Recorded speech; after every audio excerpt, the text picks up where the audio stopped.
आज अपन यहाँ पर इसको विराम देते हैं और आज यहाँ पर क्षपिका आर्यिका संलेखना रता परम श्रद्धेया पूजनीया वैराग्य श्री माता जी, उनके निमित्त एक ग्रंथ प्रारंभ करते हैं। माता जी,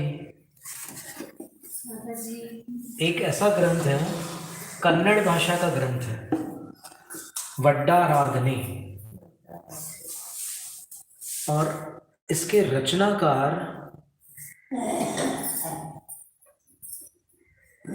शिवकोटि आचार्य हैं।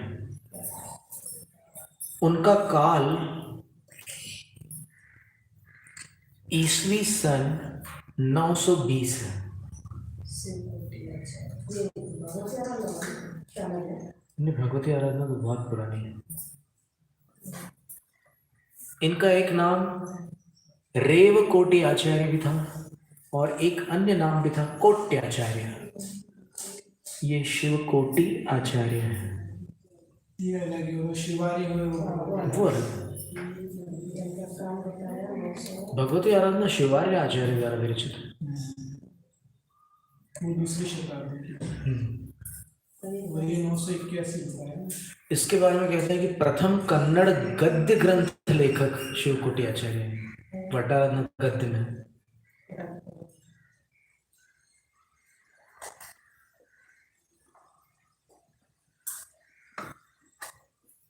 लेकिन उनके पहले काव्य का अस्तित्व था। ये गद्य ग्रंथ की रचना शिवकोटि आचार्य महाराज ने की है। अच्छा।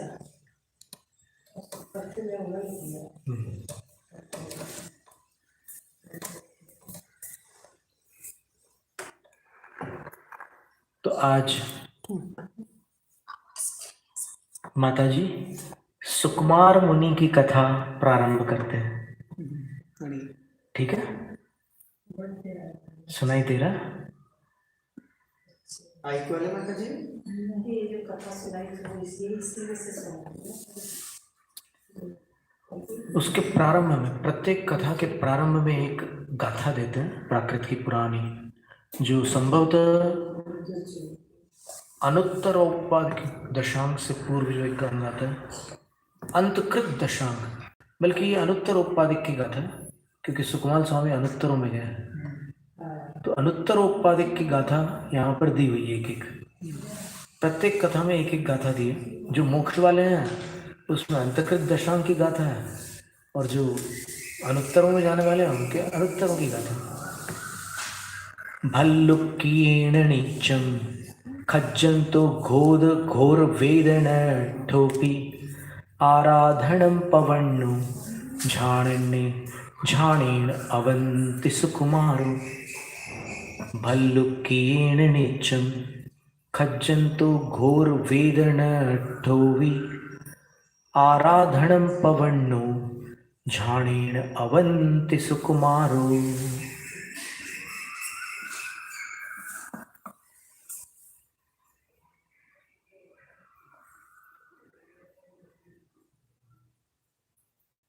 भवांतर की भौजाई द्वारा द्वेष के संस्कारवश जीवित अवस्था में 3 दिन तक निरंतर खाए जाते हुए और घोर वेदना में स्थित होते हुए भी ध्यान के प्रभाव से अवंति सुकुमार आराधना में लीन रहे।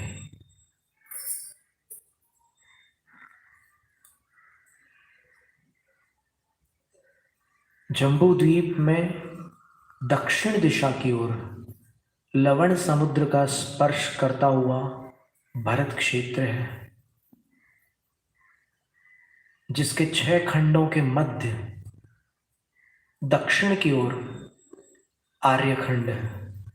आर्यखंड भी समुद्र तट के साथ लगा हुआ है। भरत क्षेत्र में एक वत्स देश है। ये वत्स देश अभी उत्तर प्रदेश में होगा। वहां की राजधानी कौशाम्बी है। कौशाम्बी उत्तर प्रदेश में है ना? और अतिबल नामक राजा वहां राज्य करता था। और उनकी महारानी मनोहरी थी।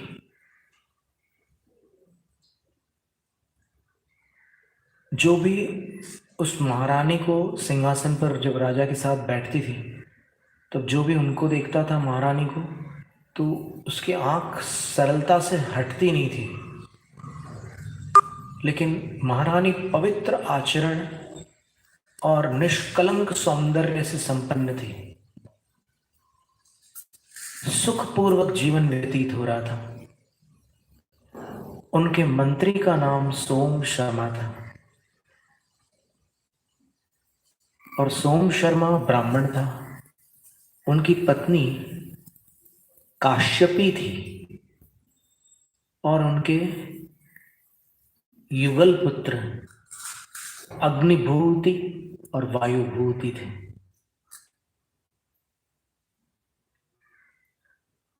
लाड़ प्यार में वेदाभ्यास आदि विद्या अध्ययन न करके सप्तव्यसनी होकर वे पुत्र धन का अपव्यय कर रहे थे।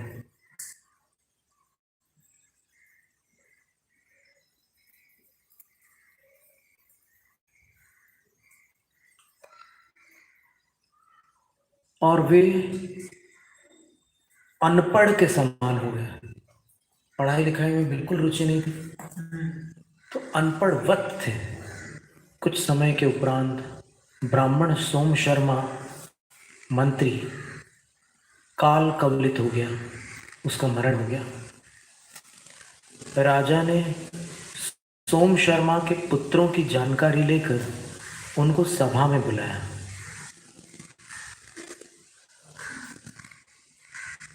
उनका स्वागत करने हेतु उनको तांबूल भेंट किया। ये लो पान खाओ। पान खिलाया राजा ने और उनको सांत्वना दी कि पिता का विरह हो गया, चिंता मत करो, मैं आपको पिता का स्थान देना चाहता हूं। और शुभ प्रसंगों पर तांबूल का विनिमय, अर्थात एक व्यक्ति दूसरे को पान खिलाता है, वो व्यक्ति इसको पान खिलाता है। ये एक प्राचीन पद्धति रही है। समंतबद्ध आचार्य महाराज ने व्रतियों के लिए भी भोगोपभोग परिमाण में तांबूल वसन भूषण मनमथ संगीत गीतेषु अद्य दिवा रजनी वा, समय की सीमा बांध करके पान आदि का परिमाण करने को भोगोपभोग परिमाण व्रत कहा है। तो व्रती के लिए भी पान का सेवन वर्जित नहीं है। एक चर्चा सुनने में आती है कि एक पान में 36 हरियाई का दोष लगता है। यह जिन वचन नहीं है, लोकमत है। और इसमें भी कितनी प्रामाणिकता है वो आज वैज्ञानिक युग में सरलता से जानी जा सकती है, यंत्रों के द्वारा और प्रयोगों के द्वारा। बॉटनी के लैब में अपना आसानी से पता चल जाएगा क्या सच्चाई है।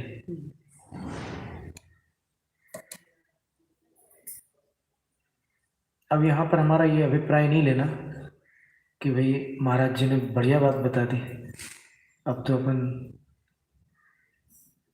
हम राग में ले जाने के लिए नहीं कह रहे, हम एक जानकारी दे रहे हैं कि ये चीज ऐसी है, फिर आपकी मर्जी, जो करना हो आप जानो। कुछ दिनों के पश्चात ये इतना स्वागत कर दिया और राजा ने कहा कि हम उनका स्थान आपको देने का विचार कर रहे हैं, इसलिए आप लोग ज्यादा चिंता और खेद खिन्नता में मत रहो। पर कुछ दिनों के पश्चात राजा ने उनको मंत्री की परीक्षा के लिए, उनके ज्ञान की जानकारी लेने के लिए बुलवाया। दोनों भाई उपस्थित हुए लेकिन दृष्टि झुकाकर उदास खड़े हो गए।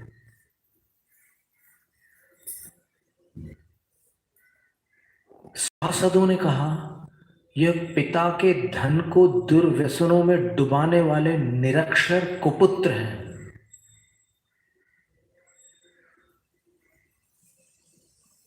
राजा ने ज्यों ही इन वचनों को सुना, त्यों ही कुपित होकर अतिबल राजा ने उनको अपमानित कर वापस घर लौटा दिया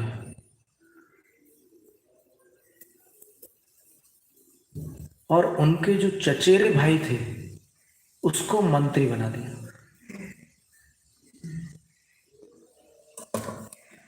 यानी सोम शर्मा का कोई भाई रहा होगा, उसके पुत्र को मंत्री बना दिया।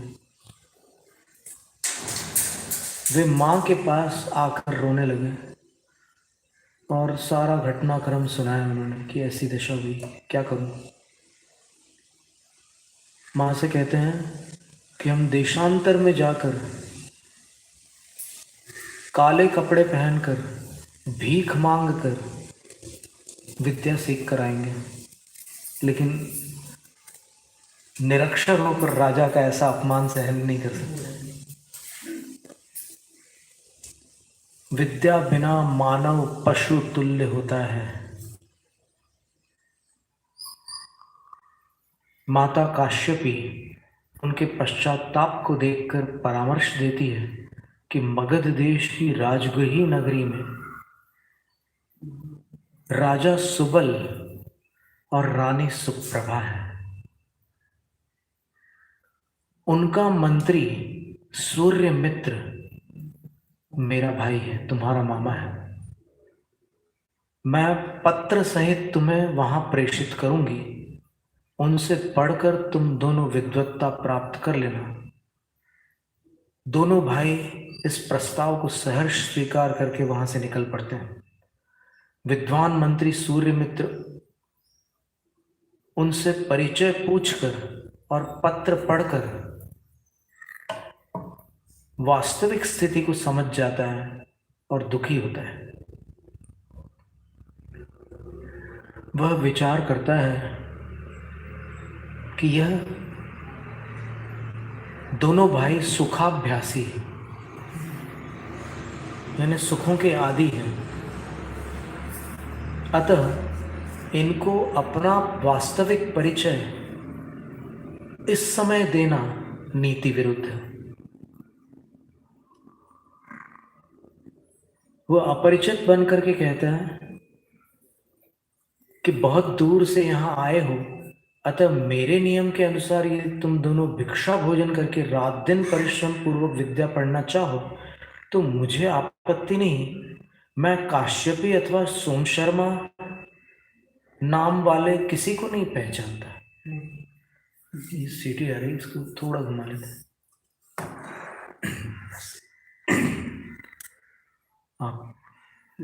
आपको करना पड़ा, उसके लिए क्षमा चाहते। मैं किसी को नहीं पहचानता। मैं यही जानता हूं कि मैं मंत्री सूर्यमित्र हूं, लेकिन तुम्हारा मामा सूर्यमित्र कोई और होगा, मैं नहीं। इससे क्या अंतर पड़ता है? मेरे नियमों पर गंभीरता से विचार कर लो और मुझे बता दो पढ़ना है कि नहीं। और रात दिन का भेद भूल जाना। कठोर नियम थे उनके। विद्या के लोग वश वे सब बातें स्वीकार कर लेते हैं। योग्य नक्षत्र, योग्य योग, योग्य दिवस, योग्य मुहूर्त आदि देखकर निरंतर कठोरता पूर्वक 7-8 वर्ष तक सूर्यमित्र दोनों भाइयों को अध्ययन कराते हैं। वे दोनों 4 वेद, षडंग, 18 धर्मशास्त्र आदि पढ़कर विद्वान बन जाते हैं। जब शिक्षा काल पूर्ण होता है तब दोनों चरण स्पर्श करके गुरु से कहते हैं कि आपके कृपा प्रसाद से हम निरक्षर से विद्वान बन चुके हैं, अब पुनः कौशाम्बी में अपने घर लौटना चाहते हैं, आप अनुमति प्रदान कीजिए। सूर्यमित्र अब सत्योद्घाटन करते हुए कहते हैं कि मैं ही तुम्हारा मामा हूं।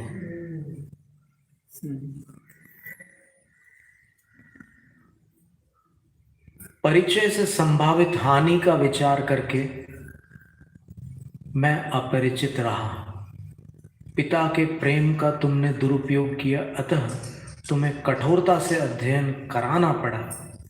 इस उपक्रम के बिना तुम विद्वान नहीं बन पाते। यह सत्य अब गोपनीय नहीं है। भीतर करुणा और बाहर कठोरता रखने पर ही गुरु को सफलता प्राप्त होती है। क्या सुंदर विचार है, सुविचार है। भीतर करुणा और बाहर कठोरता रखने पर ही गुरु को सफलता प्राप्त होती है। आप दोनों मेरे ऊपर क्रोध न करके क्षमा भाव धारण करना। इतना कहकर वह अपने भांजों का सम्मान करके उन्हें विदा करता है। अग्निभूति ने गुरु के अभिप्राय को समझ लिया और उनके व्यवहार को उचित माना, लेकिन वायुभूति उपकार को अपकार मानने लगा। मैंने उसके अंदर एक गांठ बन गई वायुभूति की। मामा ने जो भी किया वह मुझे उचित नहीं लगता।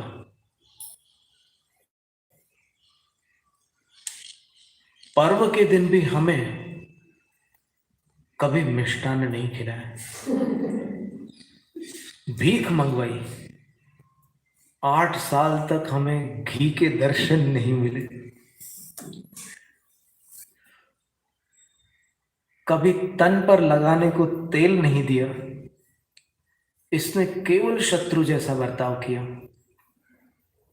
यह भाव उसने मन में धारण करके वहां से प्रस्थान किया। गुरु का रंच मात्र भी उपकार नहीं माना। वे दोनों भाई गुरु की अनुमति पूर्वक वापस कौशाम्बी नगरी को लौट कर आ जाते हैं। माता से मिलते हैं। किसी शुभ दिवस को देख अतिबल राजा के समीप जाकर उनको अपनी विद्वत्ता से प्रभावित करके सभा का समर्थन प्राप्त कर लेते हैं और वंशानुगत मंत्री पद उनको प्राप्त हो जाता है और समय सानंद व्यतीत होने लगता है। ये कन्नड़ से हिंदी की हुई है। किसी दिन राजगृही नगरी में मंत्री सूर्यमित्र राजा सुबल के बीच एक घटना होती है। राजा नवरत्नांगुलीयक सूर्यमित्र मंत्री को देता है। राजा के पास एक अंगूठी थी। कन्नड़ में क्या कहेंगे?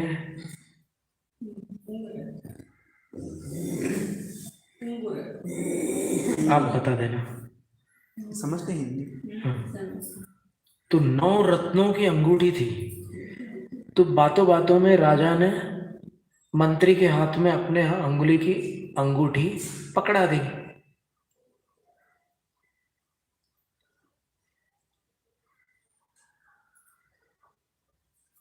और अचानक राजा को कहीं से बुलावा आ जाता है। तो राजा अंगूठी वापस लिए बिना चला जाता है।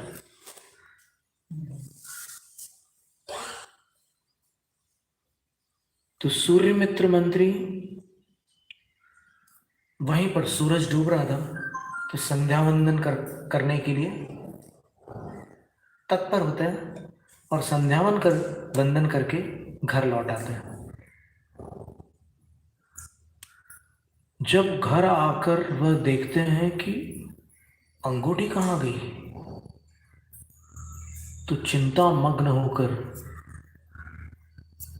विचार करते हैं कि कल मैं राजा को अपना मुख कैसे दिखाऊंगा। राजा ने मुझे 9 रत्नों वाली अंगूठी दी थी और वो अंगूठी आज अभी मेरे पास नहीं है, पता नहीं कहाँ चली गई।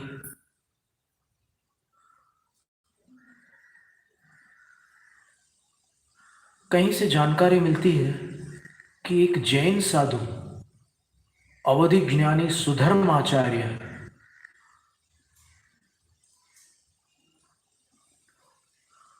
किसी उद्यान में अभी अभी पधारे हैं।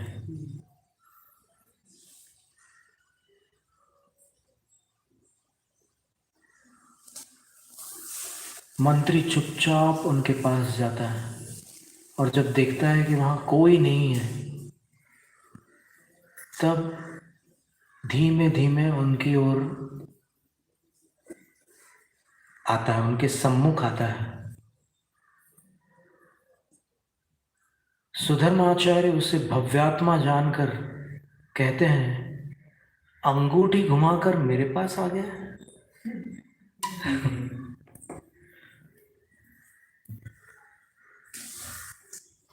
वह पूछता है कि अंगूठी कहाँ मिलेगी।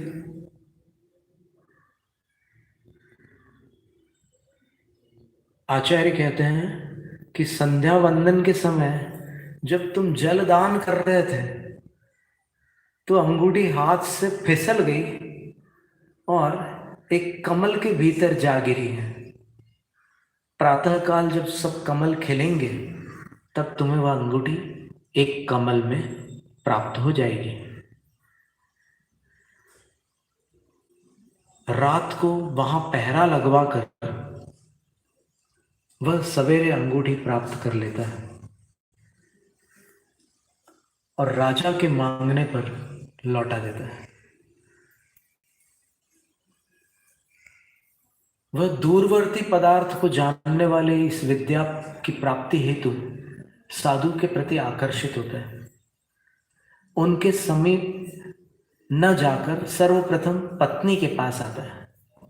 कहता है कि मैं श्रद्धावश नहीं किंतु विद्या लाभ के लोभ से जैन साधु के पास जाना चाहता हूं।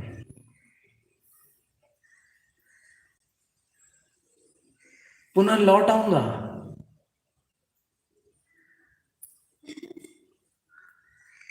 पत्नी कहती है वचन दो। वह कहता है कि ठीक है। वहां जाकर मिथ्या विनय पूर्वक विद्या लाभ का उपाय पूछता है। सुधर्माचार्य कहते हैं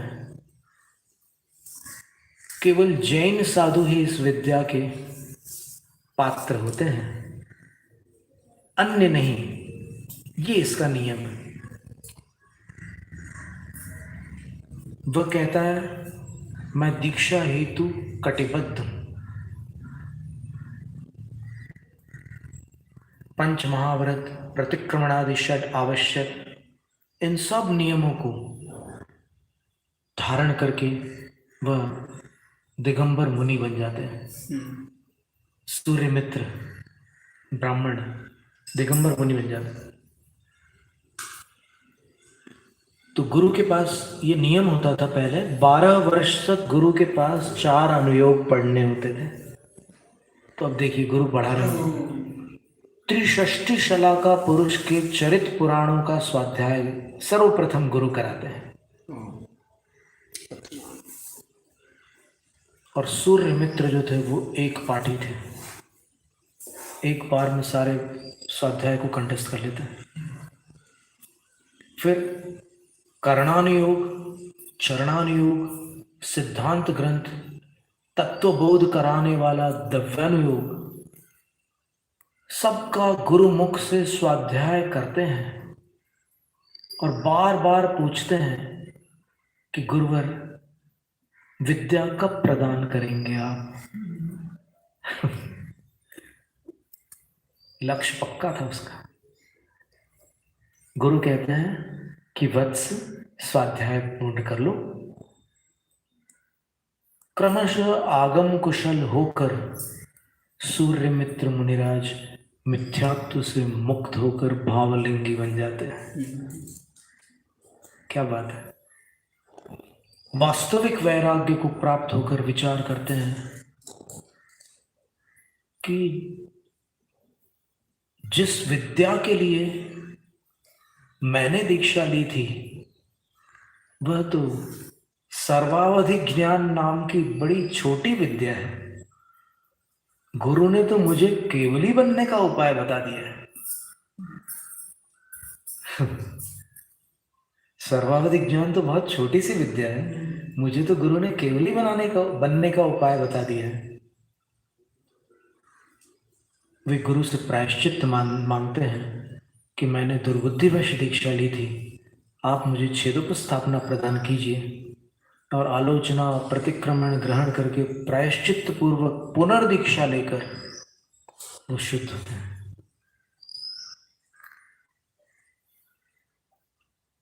बारह वर्ष गुरुमुख से स्वाध्याय करके गुरु की आज्ञा से पत्नी को वचन दिया था, ग्राम नगर आदि में एकल विहारी हो जाते हैं। पत्नी का वचन। तभी कौशाम्बी के निकट उदयावर्त पर्वत पर वे किसी दिन विराजमान होते हैं। आहार चर्या को समागत गुरु को देख अग्निभूति नवोपचार विधि पूर्वक उनको आहार देता है। कौशाम्बी आ गए ना वापस, तो कौशाम्बी में अग्निभूति, पर ये तो वहाँ, हाँ, ये सूर्य मित्र जो थे वो राजगृह के थे, लेकिन ये वहाँ दीक्षा लेकर के लंबा विहार करके वर्षों बीत गए, 12 साल तो वैसे ही बीत गए। अब वो यहाँ आए विहार करते करते कौशाम्बी आ गए, तो कौशाम्बी में अग्निभूति जो थे वो इनका बड़ा समादर करके नवोपचार विधि से आहार कराते हैं। आहार उपरांत वे धर्मोपदेश करके वापस उदयावर्त पर्वत पर लौटना चाहते हैं। अग्निभूति प्रार्थना करता है कि जो आशीर्वाद आपने मुझे प्रदान किया वह मेरे लघु भ्राता वायुभूति को भी प्रदान कर दीजिए। तो पहले तो गुरु समझाते हैं कि इससे हानि होगी, लेकिन अग्निभूति आग्रह करके उनको ले जाता है कि आपको साधु की मुद्रा में देख करके उसका हृदय भी परिवर्तित हो सकता है, इसलिए आप एक बार चलो, क्या हानि है। तो वो तो जानते थे, वस्तुतः ऐसा हुआ था कि इसमें जब वो पुनर्दीक्षित होकर विशुद्धि को प्राप्त हुए तब चंपा नगरी की वंदना के लिए, वासुपूज्य भगवान की भूमि की वंदना के लिए वो गुरु के साथ निकले। उसके बाद फिर एकल विहार हुए।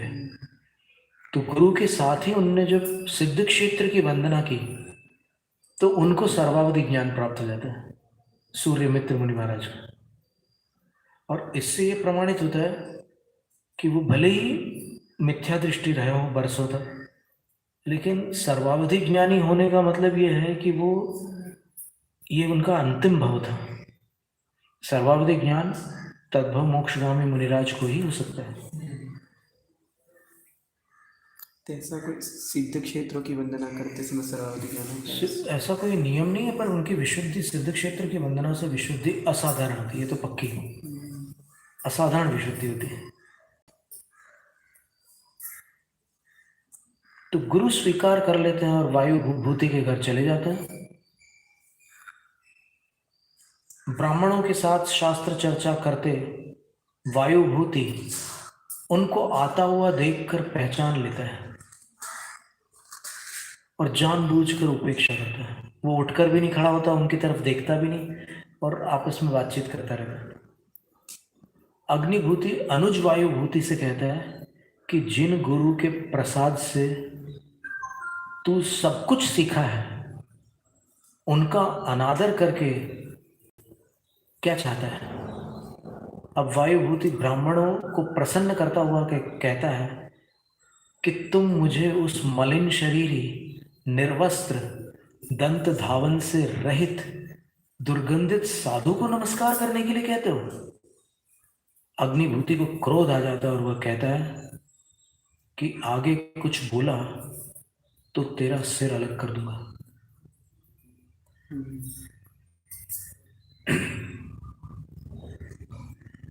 गुरु कहते हैं निंदंतम सिलहंतम सत्तम मित्तम तहेव सुख दुखम जो समभावई पेक्षई सुसमणु सोय पौ वैयो।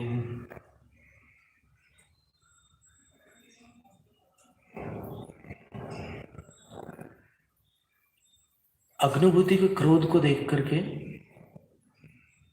जो गुरु सूर्य मित्र थे वो उससे कहते हैं कि रुष्ट होने की बात नहीं है। देखो, निंदा करने वाले के प्रति, प्रशंसा करने वाले के प्रति, शत्रु के प्रति, मित्र के प्रति, सुख के प्रति, दुख के प्रति जो समता भाव रखता है और उनको समान दृष्टि से देखता है कि केवल एक द्रव्य का परिणमन मात्र है,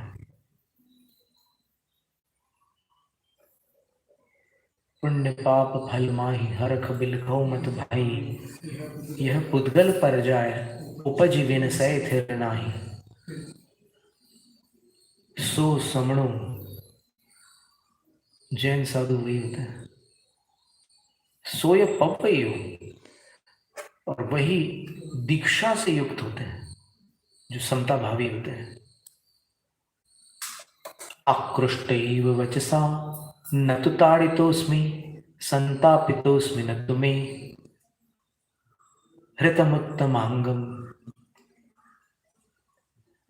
प्राणाश्च्युता मम परे न तु मे समाधि, प्रत्यात्मचिंतन परम परया क्षमेत।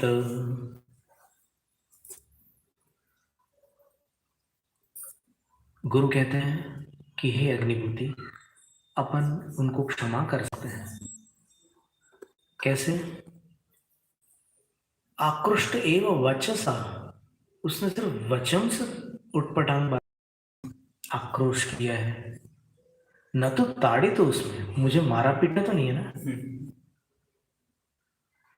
संतापित उसमें उसने संतापित किया है, ऐसे कठोर वचन बोले हैं कि संताप उत्पन्न हो जाए, परंतु उसने मेरा सिर इस धड़ से पृथक तो नहीं किया।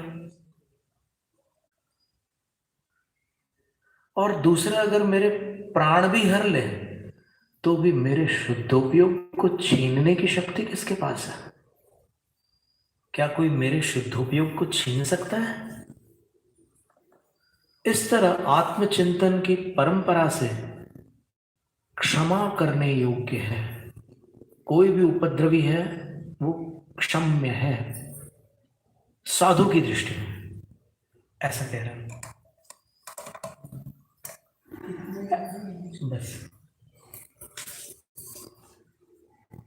ऐसा विचार करके मैं तो उसको क्षमा करता हूं।